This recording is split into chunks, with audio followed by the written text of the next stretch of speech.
You were never meant to blend in. You were built like this. Built like this. Built like this.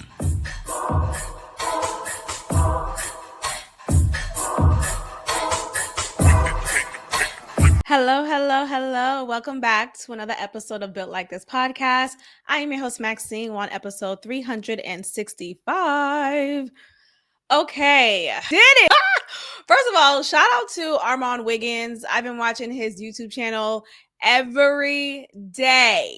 Yes, every, not every, because he is covering the trials day by day. He's in the courtroom, and the way that he delivers everything that's going on in this court case, I am utterly pleased. Maybe too pleased, because wow. Did he do it? Did he? Now, here's the thing. There's a lot of, let me pull up a clip, because there's a clip that I want to play that may answer the question that you may have about, is this racketeering or is this a RICO? Because I think that's exactly what he's charged for, a RICO, not racketeering. And according to this lady's video, who's an attorney, she is saying, from her professional opinion, that there is a RICO present in this case. So we'll get to that in a moment. I do want to talk about a lot of things regarding, let's just say, the accountability of women. Let's just say that, because I feel like if you are already aware of the misdeeds or just the abuse in the background of a particular man, yet you still make it your effort to be in this man's orbit, so much so to be his sexual whatever, I think there is a level of responsibility that you should take. Yes, absolutely. I think so. And I know that's obviously not PC. That's not something that a lot of people want to hear. We want to believe women at all times. I don't think that's a proper way to go about it, because when we think about Capricorn Clark, I think that's her name, she was his assistant, or one of his assistants, because he had so many. And though she witnessed Cassie getting beat up by him, though she knew of the freak offs, which is not illegal necessarily, it's not illegal to be freaky. Yes, it may be illegal. I mean, it is. It is illegal to hire prostitutes and solicit prostitutes. But can we talk about that? Let's just pause right there, because I think what we're doing right now is changing the language of things to fit our narrative. When I was growing up, prostitution was not seen as sex trafficking. It was not. There was sex trafficking and there was prostitution. Sex trafficking, from when I was growing up, and I have someone in my life, in my family, who has been a part of that on the other end, if you know what I mean. Sex trafficking was more so about you being exploited and having no means to get out of this lifestyle. You was being manipulated, taken advantage of, and you had no choice but to perform sexual acts because you was under this hand of a person, right? The ringleader, so to speak. Now, a prostitute, we can't talk about how women have choice and women should have the right to X, Y, and Z, do whatever they want with their bodies, and then infantilize them and say, well, they're being taken advantage of. Or are they using their bodies to make money? Like, which one is it? Is it Uchi Wally Wally, or is it one Mike? I love that. Anyway, so we get to some more examples of this case. Where's the RICO? And we're going to talk about where the RICO could possibly be. So let's get into this clip here by attorney Simone. You guys may know her from Ready to Love. If you are a Ready to Love watcher like myself, I have already been familiar of her before she started her her YouTube channel. And remember when she was married? Well, not married. She was engaged to that guy from Ready to Love. He had really bad skin. Forget his name. Something. But turned out he was not who he said he was, basically. She almost had a story of, who did I almost marry? And because she is so well versed in doing background checks and she has the access to do so, she learned a lot of his financial mishaps and financial behavior, so much so that she decided it was not best for her to continue with this relationship, never mind marriage. So, little backstory on her. So, she has this YouTube channel in which she talks about cases in the legal form. And of course, she is covering this Diddy situation. So, let's get into what she is saying here regarding how this could be seen as a RICO. Let's go ahead and get into it. I'm your legal bestie, attorney Simone. I break down celebrity. Many people are asking, where's the RICO? I'm your legal bestie, attorney Simone. I break down celebrity cases on social media. Here's what has to be shown. Number one, that there's an enterprise. Number two, that there's an agreement within the enterprise to operate for a common goal, and that there's a pattern of racketeering activity. First, we know there's an enterprise. It's literally called Sean Combs Enterprises. But the question is, are they agreeing to commit crime? Secondly, the agreed upon goal. The prosecution is trying to show that these things were done at Diddy's instruction or with Diddy's consent in order to keep Diddy happy. That is a sufficient agreed upon goal for the enterprise. It literally can be doing whatever is needed that is illegal to keep Diddy happy, to protect his brand, means his enterprise grows, he gets more money, and he stays happy. In fact, testimony from his assistant said that they are to treat Diddy like he is the king, and it is their job to serve him and make him happy. And third, and this is the part that most people are like, what the hey, we haven't seen anything here, is the pattern of racketeering activity. All they have to do is show 2 of the 8 underlying predicates, that just 2 of them happened within 10 years of each other. And the government arguably has already proven at least 2 of those 8, which would mean the government has already proven RICO. Let me break that down. The government only needs to prove 2 of these 8, from kidnapping, arson, bribery, tampering with a witness, forced labor, trafficking. So let's actually talk about that. Kidnapping. She is she is saying outright that the prosecutor has made a case saying that Diddy has kidnapped a person, and this is our evidence for that, right? When we get into that story, though, of which assistant it was, he has so many assistants, but one of his assistants claims that Diddy kidnapped her. She used those words, and come to find out, according to her testimony and court documents, when she was asked to, or somewhat coerced to, go to this abandoned warehouse and take a lie detector test because Diddy assumed she stole some jewelry from him. She said she did not, and she was willing and for it to, I think that was Capricorn Clark.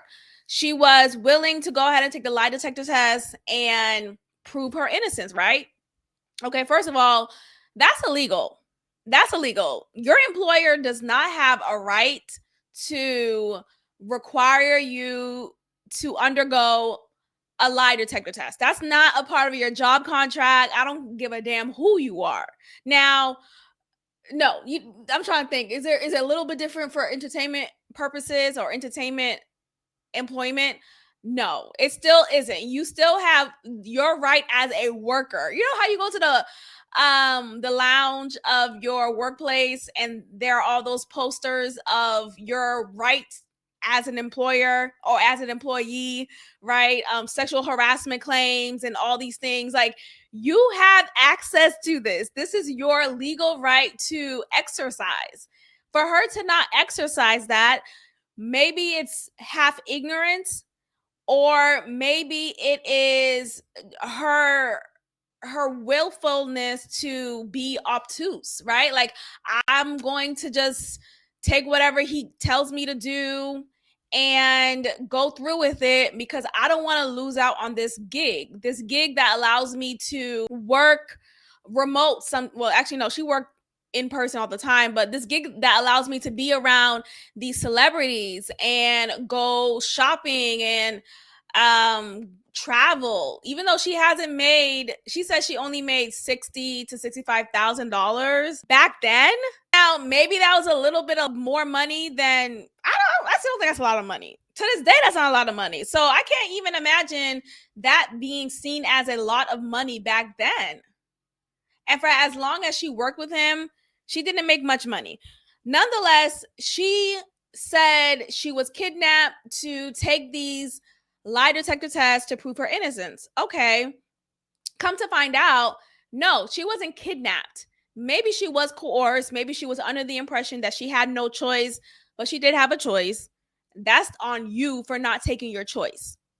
Now, she also said, yeah, she had no choice. She was in this warehouse for 8 hours, taking a lie detector test. Diddy made it seem like Diddy wasn't there. It was Diddy's some guy that he hired to administer this exam. Come to find out, she wasn't kidnapped. She wasn't held there for days on end. In fact, she was able to go home. Like, they allowed her to go home for the night, and then she reported back to this warehouse to continue this lie detector test. That's not kidnapping. If you're able to return day after day, now I'm thinking in my head, okay, well, maybe that's Stockholm. We have to stop using Stockholm every second we get. We have to. Again, we cannot keep on infantilizing. There's a new word on Law Time. Clearly, I've been saying that word for a bit. But nonetheless, we can't stop. We can't start saying, oh, well, she was put in a corner. No. There was ample opportunity for this woman to not work for this man anymore. First day of work. Yeah, this is Capricorn Clark. First day of work.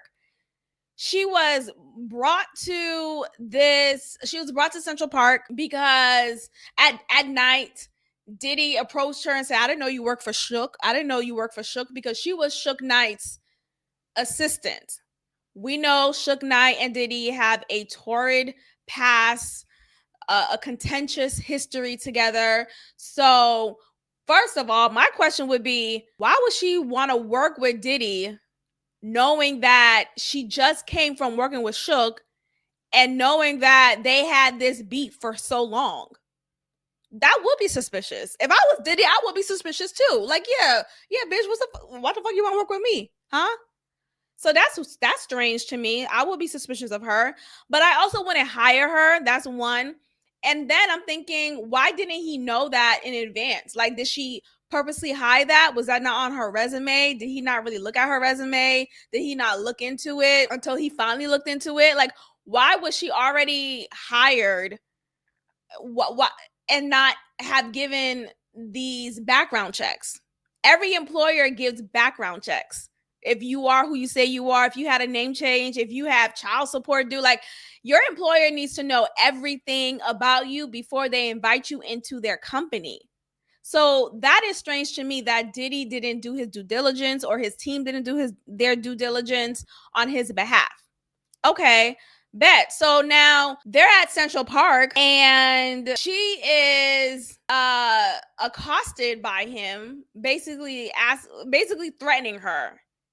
Now, his threats, I don't know if they're always come through. I know maybe his words may feel very weighty, like, ooh, like, oh wow, like, you should be afraid. But I don't know.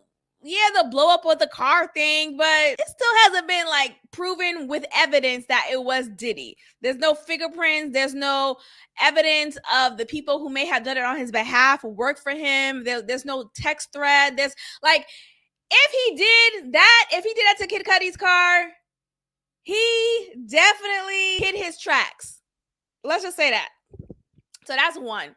But anyway, if you have this man, your employer, your new employer, accosting you in the dark at a park, saying to you, because this is what he said to her. He said, if I find out that you are on some sneaky, low down stuff, now that you've worked with Suge and you want to work with me, I'm going to kill you. I'm going to kill you. He threatened to end her life. That was the first day on the job.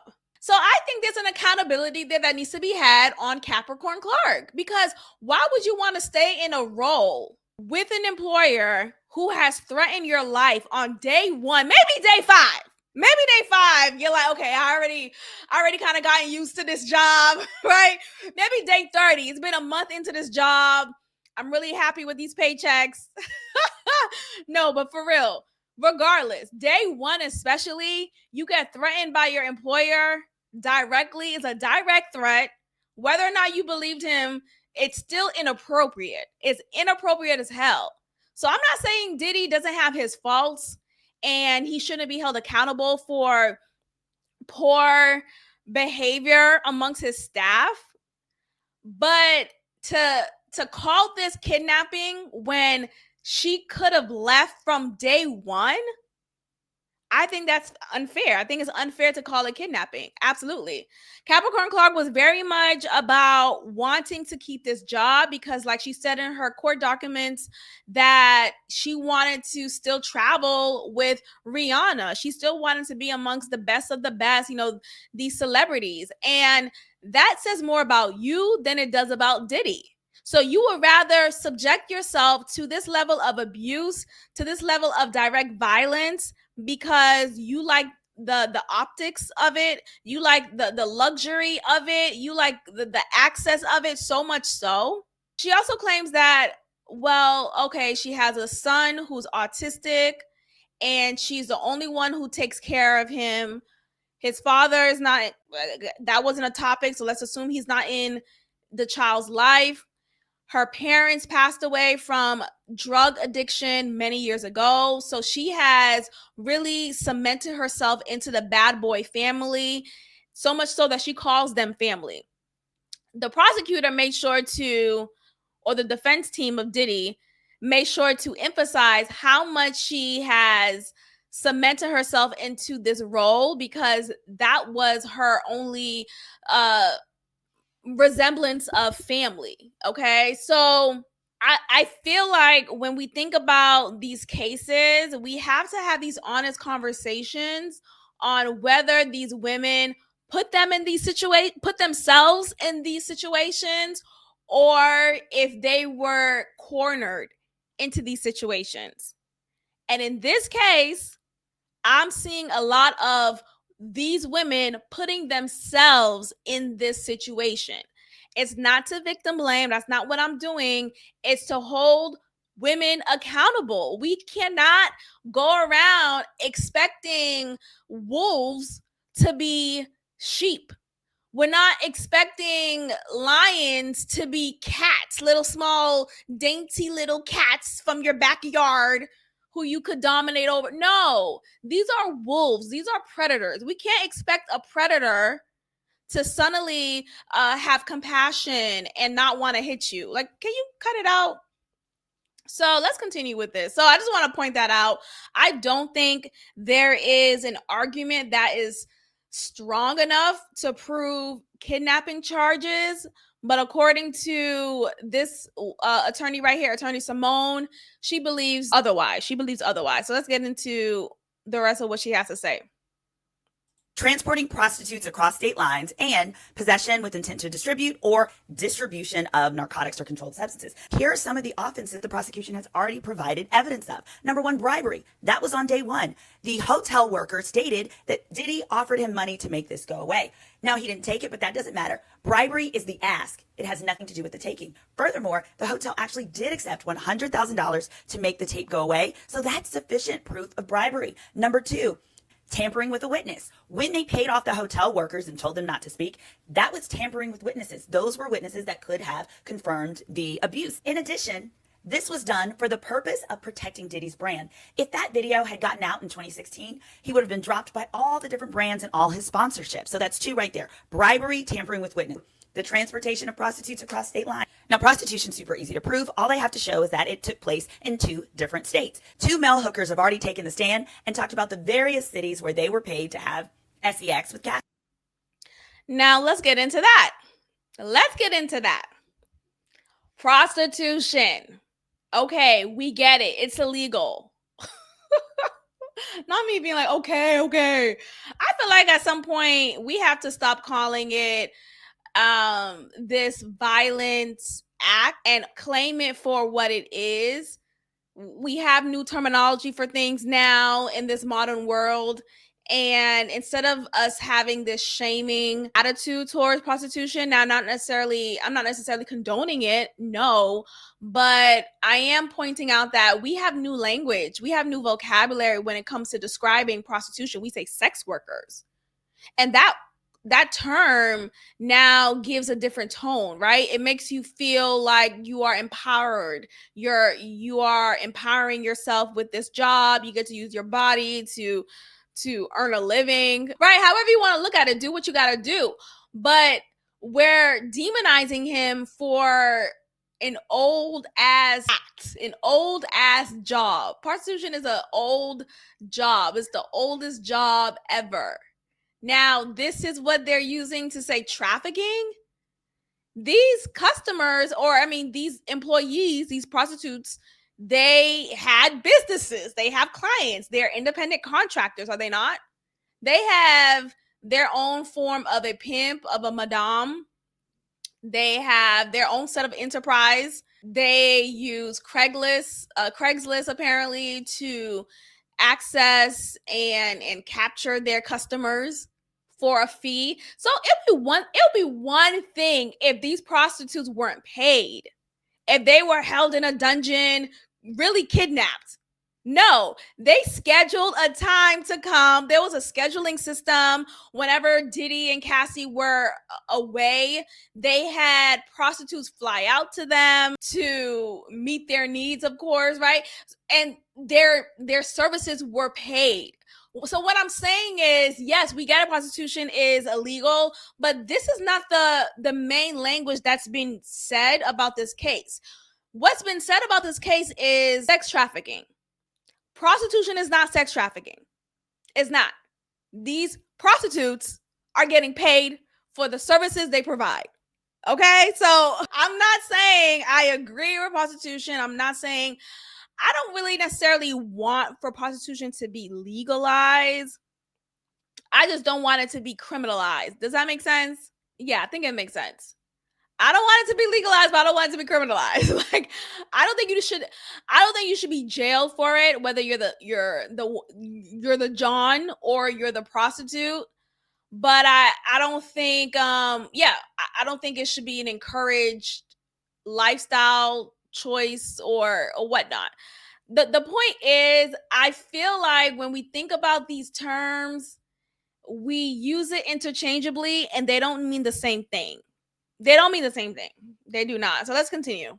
There's also been evidence presented of distribution of narcotics and controlled substances. Different assistants of Diddy talked about being instructed to obtain or even to pick up controlled substances for Diddy. In fact, one of them actually testified under immunity. So far there's been evidence of distribution of narcotics, tampering with witnesses, bribery, and prostitution across state lines. Now, what we still haven't seen proof of yet is the kidnapping charge. We are still yet to see info on, but we've seen a bit about forced labor. Don testified about having to work long hours. What we're likely going to see in the future is testimony that musicians were encouraged to take drugs in order to be able to stay up late and work all night. There's also courage to take drugs. Dawn willingly, according to her testimony, Dawn Richards or Richard, whatever she wants to say now, with her new nose. She's been had a new nose, but I remember when she first got her new nose, she wanted to act like, oh, it's just contouring. It's just my makeup. Bullshit. I mean, it's your business, but don't lie to us. Nonetheless, she talking about she was coerced to take drugs and to work long hours. You don't have to work at this job. You don't have to work for me.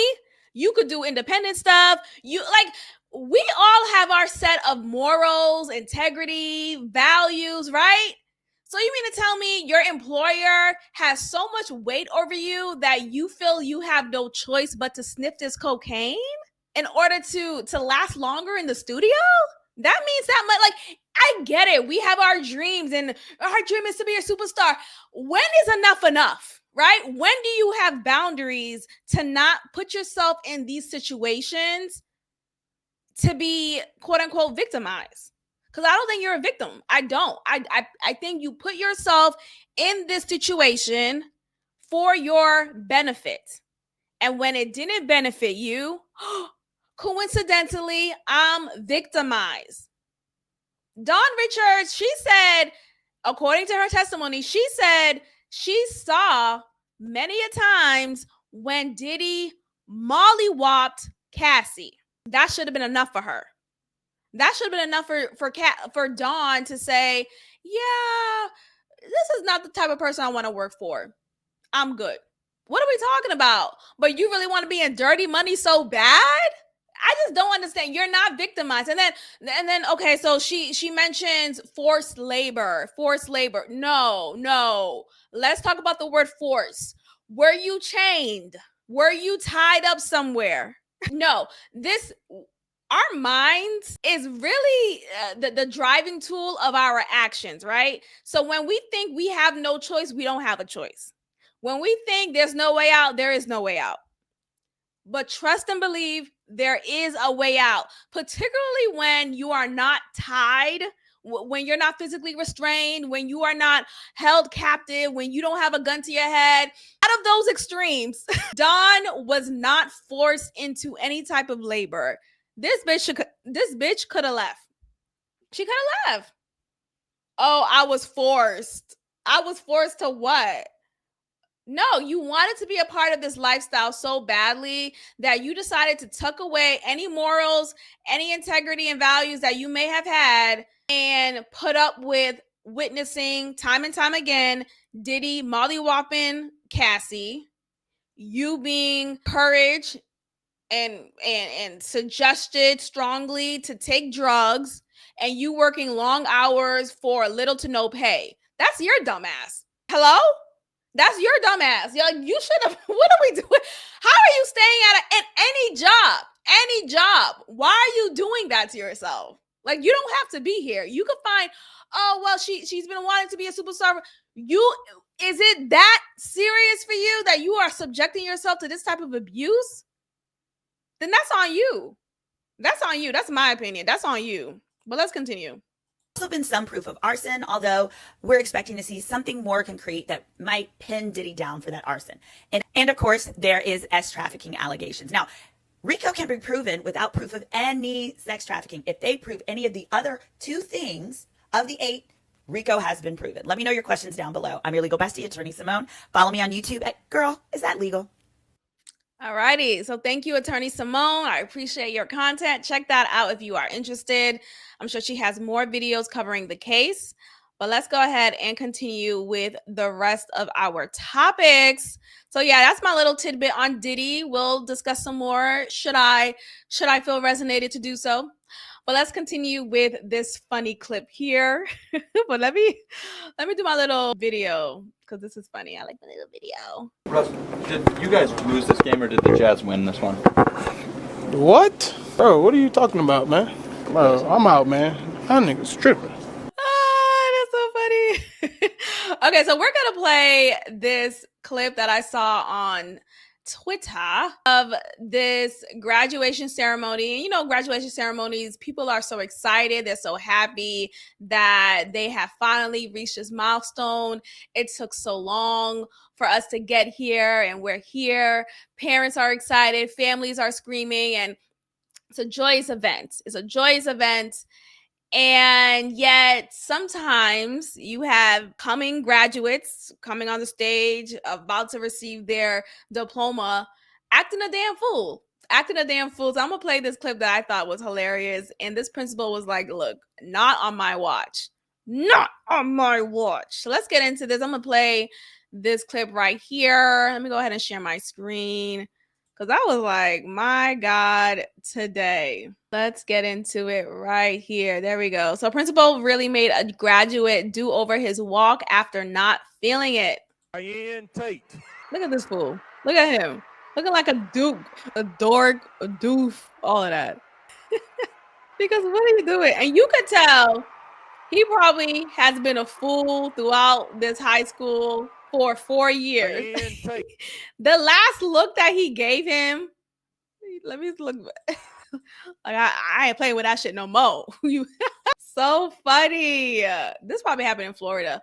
But speaking of that, there's another video that I came across that had the similar sentiment. Oh my gosh. People are crazy. I think there is a certain decorum you should uphold when graduating is a professional. Yes, it's joyous. Yes, it's a beautiful time. Absolutely. You should celebrate. But there's a time and a place. Okay, I'm gonna play this other video here. And it was a full-on production, a white principal at that, in entertaining and participating in this type of decorum. And I just think it's inappropriate. I think it's totally inappropriate. But let's go ahead and watch this video together. Yeah. So he's eating the little dance move, whatever that is, going back and forth, doing all of that. Get the diploma and go. Get the diploma and go. And look at this black man in the background swaying his hips. It's a mess. I think it's inappropriate, y'all. We have to do better. As an educator, I think this is totally cringe. I don't think it's appropriate at all. But there we have it. Oh, I'm sorry. Did that not go by? I think y'all saw it. Yeah, y'all saw it. Okay. So let's go ahead and move forward with our next topic for this episode. If you are enjoying this, make sure you are liking this video. And that reminds me, let's get into our app. All right, make sure you have donated. I really appreciate that. That is your way of supporting this independent broadcast. And if you can't do so monetarily, the least you could do is subscribe to this podcast, subscribe to this channel, and leave a positive review. All of that is greatly appreciated. Thank you. Okay, so let's get into this. George Floyd. Okay, his death anniversary took place not too long ago, and may he rest in peace. I'm not trying to shit on him. I'm not. Let me just start with that. But I do want to point out the strangeness of it all, how people came out in droves to fight for this brother here, and did so as if he was this upstanding citizen. I'm not saying it's right for anyone to get mulled down by anybody. Not at all. But I think it takes concerted effort to do so for someone who particularly has a troubled past. Now, it's one thing if you have a little kid and, trouble, how they say for little kids, a trouble past for them is this guy has suspensions, detentions, yada, yada, yada. No. In this case with George Floyd, he was a whole adult that had trouble past consistently throughout his adulthood, throughout his teenage year. Like, he was not an upstanding citizen at any point in his life, nor was he a sober individual. Now, there have been documentaries made since his passing that gives us a little bit more clarity or detail to what really took place. I know the image that we saw, the video that we watched of Derek Chauvin pressing his knee on his neck, and that looking instantly, right? Like, instantly you felt uncomfortable. Instantly you felt this rage riling up. But we have to talk about how the media purposely spews out messages, whether it's through video, through photos, or docked images. Let's talk about that. Docked images to create this hysteria. Because what happened after George Floyd passed? Okay, what happened after that? It was hysteria for quite some time in these streets. And you had COINTELPRO in these streets tearing up these mom and pop shops because they're so mad at the system. I'm mad at the establishment, yada, yada, yada. But you're tearing down these mom and pop shops. You're tearing down Black-owned businesses, family-owned businesses. For what? Because of your anger? Because of your anger over a man who was an addict, who had a checkered past, who had a long rap sheet? So what I'm saying is, there was this march. I was in this mess, y'all. And I'm just like, when you get out of the haze and you start thinking clearly, you realize that was some BS. So I want to play this clip that I saw on X of this gentleman here who was snapping on the auntie of George Floyd, blaming her family for how many Black businesses were left to demise since his passing. And again, that's particularly because of the hysteria that launched since his passing. So let's go ahead and take a look at this video here, because I totally agree. I would feel so upset if I built a business from scratch and I am torn down because this random guy with a long rap sheet and a questionable way of passing, because it's not exactly how we were taught to believe it was. Now I have to start over. Now my family has to figure it out on how to get our footings. Let's get into this. Let me tell you something. When they gave away the $50,000 that your family was handing out to the businesses to help them, you know how many people were up there that wasn't even from this area? There were 72 people up there trying to take that money from all the businesses. We didn't get a dime. None of us got a damn dime of that money to help us. Did you know that? Oh my God. Y'all didn't even know that. Yeah, that's what I'm trying to tell you. We know that because I was there when it happened. That's what I'm trying to tell you. I was in the room when they all showed up, all these white folks that we've never even seen over here, asking for the money that your family was put down for these businesses. They took that money from us. We never got a dime. We never got help. Let me tell you something. Okay, so he felt the need to share this with the aunt of George Floyd. I mean, what can she do about it? Just like she said, she didn't know. I believe she didn't know. I think this family got paid, though. I do. And I think they are benefiting financially from this loss. So they may not really give a damn about these businesses that were left to demise after his passing. But this is what happens, right? This is what happens. You know, we have these marches, we have these boycotts, or I'm gonna tear down this neighborhood, but the sense in that is totally absent. There's no sense in that. So this man here feeling the need to share this information, I understand. And I just think it's unfortunate because yet again, we were bamboozled by the propaganda. So let me take a look at some of these comments here. Okay. This person here says, I live a mile away from the square in Minneapolis, and I'm amazed that more business owners haven't filed similar suits against the city. Much of the area has never recovered, and it seems like an energy of fear and anger has been hanging over the area ever since, okay? And that says a lot. It says a lot of how the movement that was done, I'm gonna be angry in these streets, all of that meant nothing. It meant nothing. So stop doing that. Can we stop with these marches?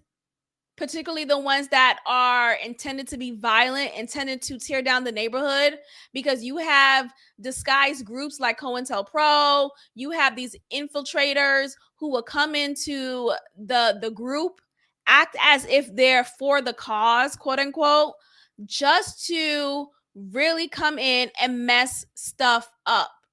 They came in to mess up the livelihood of these Black-owned businesses, these family-owned businesses, these mom and pop businesses, because what?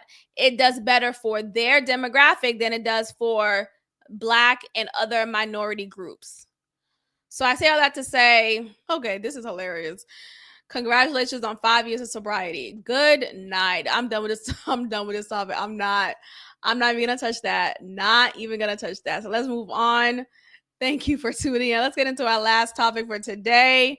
And that is Miss Ashley. Miss Ashley. Miss Ashley. Let's go into Miss Ashley. Let's go. Okay, so Miss Ashley, who was married to Tyler, aka Liler. I know we call him that now. She decided to finally speak after having her filing of divorce took place not too long ago, and she finally decided to speak about this in the public and give her story. Now, throughout this time, let me clear this up. Let me see if I can find some clips about it. Ashley Tyler interview. So she spoke with AD, who has a podcast, AD who is now engaged and with child to Ollie. Now, let's just real quick on that. Do y'all buy it? Do y'all? I mean, is it me? Is it me? Maybe I'm just not easily fooled, or I just don't get hype over these manufactured pictures that we see online.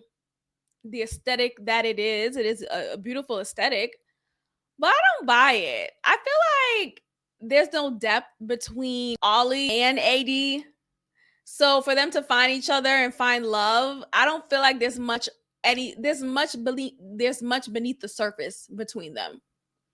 Now, I mean, maybe they still found love with that. That's fine.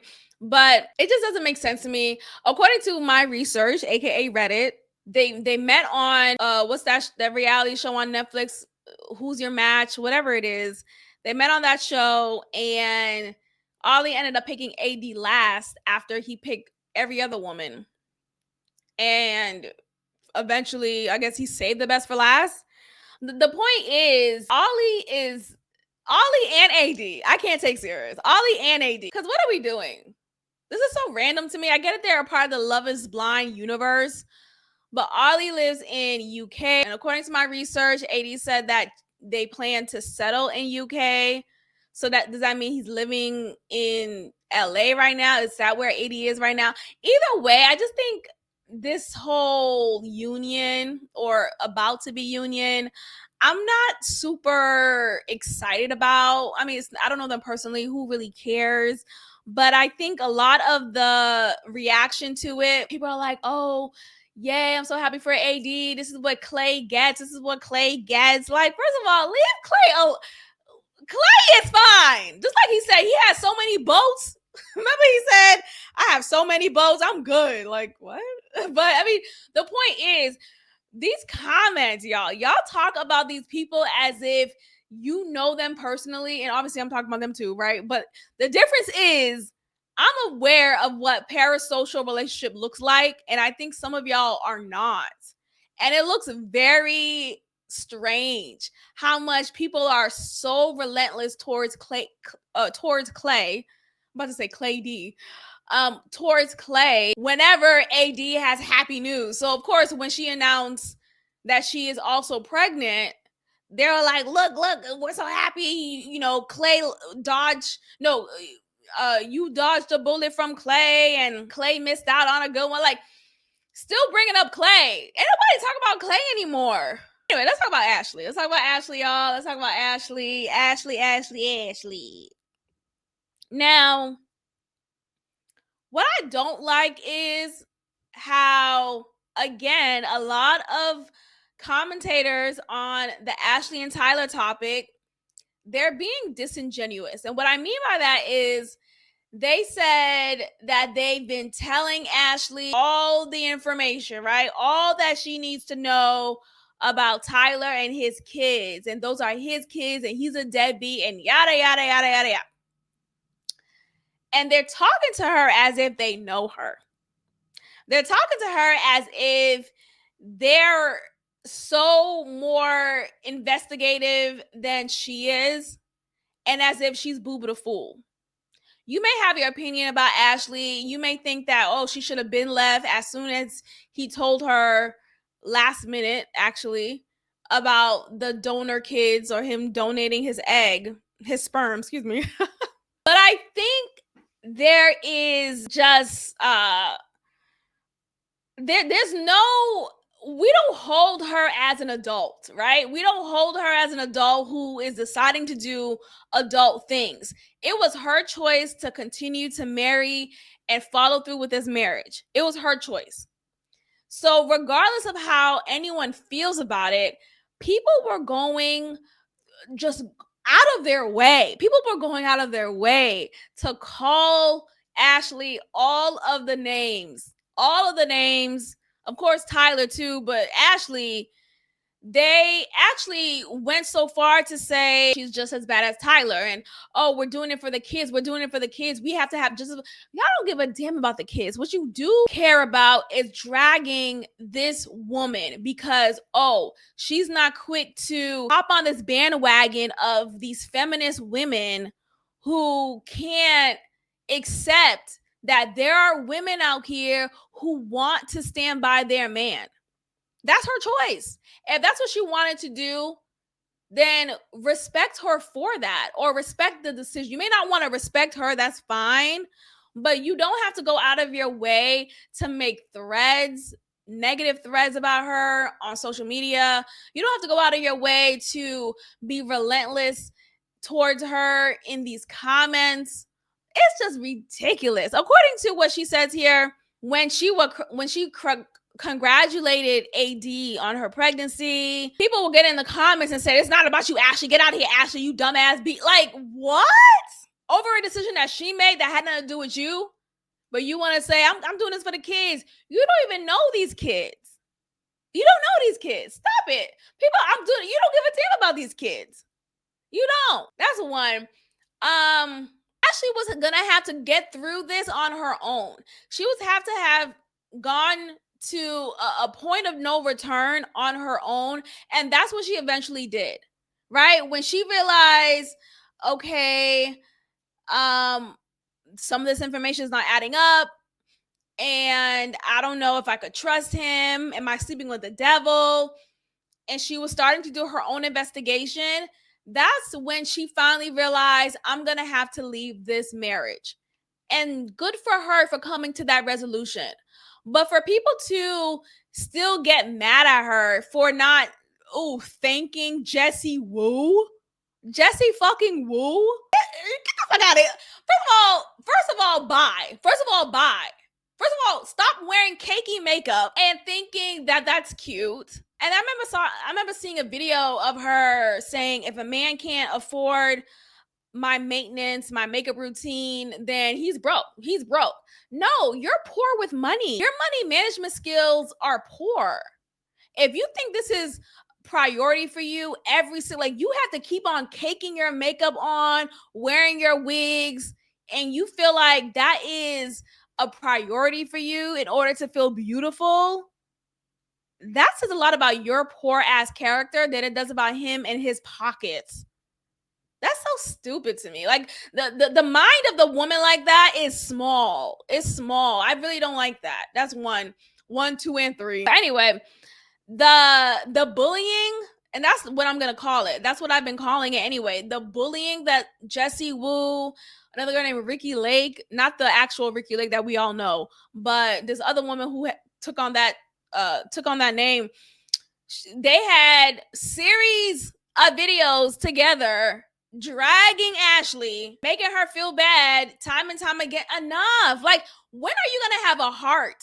When are you gonna have a heart and say, you know what, we're doing too much. We're doing too much. We said what we said. We don't like Tyler. He is a liar. All these things. Fine. But you're doing too much. We can't say we care about mental health. Mental health is real. And then talk about these people as if they're scum of the earth and wanting to drag them. And then boom. Imagine if Ashley didn't have a strong head on her shoulders. Imagine if she didn't have a village like she says she has, right? And she didn't have this support system that she has. She may have been at the brink of possibly ending her life. You will feel proud about that? Oh, but because you got this content up, no, Jessie Woo was a bully. The other girl, Ricky Lake, whatever her name is, was a bully. And I'm sure there were a few other commentators on this topic were being bullies as well. Like, there's no reason why you have to go as in on her as you did. I think what could have happened at the end of this video, people could have been like, you know what? I'm proud of Ashley for finally coming to her senses, right? Or I'm glad she finally realizes for herself, or, she is at a better, like, you could have been more encouraging of the space that she is in now. But instead, people want to say, oh, look at her. She's playing the blame game. No, she's not. Ashley and AD were pointing out the fact that some of y'all content creators were taking it too far. These are real people. These aren't robots and we get to comment on them and they don't have, any sentient feelings. No, these are real people. I know we're watching a show and they're on TV, the quote unquote, they signed up for it, but there's a level of boundary that we shouldn't cross. And I think some of these content creators are doing it to simply be bullies and obviously get more draw to their channel. But that's all I want to say about that. I am not here to drag Ashley. I'm glad that she feels more at peace with her decision and she came to it on her own accord. Now, if she wouldn't have come to on her own accord, I still wouldn't drag her, because for what? For what? Who are we to say, oh, but shut the fuck up. I hate. What about the kids? Oh, the kids are going to have to. No, they're not. When they get to 16, 18, this is going to be long gone. It is. Let's talk about it's going to be long gone. We don't, you know how quick social media moves on to the next topic? I'm sure they could find it if they really wanted to. But as parents, you can clear the air for the child. Let the children know what's really going on, and that this woman here was given information that wasn't true. So that's why she assumed how she assumed. Like, the point is, people are so quick to say, oh, these kids are old enough to find things out online, and what if their classmates? Shut up. Y'all creating scenarios that aren't happening. They aren't happening. And if they are happening, you'll handle it, right? That's why you have parents. That's why you have grandparents. That's why you have people in their lives who are in their lives for real, who could actually tell them what's going on. Not some stranger named Jessie Woo looking out for her, for these kids. Well, these kids will be like, I'm so happy Jessie Woo's looking out for me. I hate it. I think it's so stupid.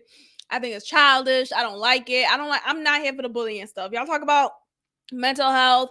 Y'all talk about, oh, don't be a bully, but you're being bullies. So stop it.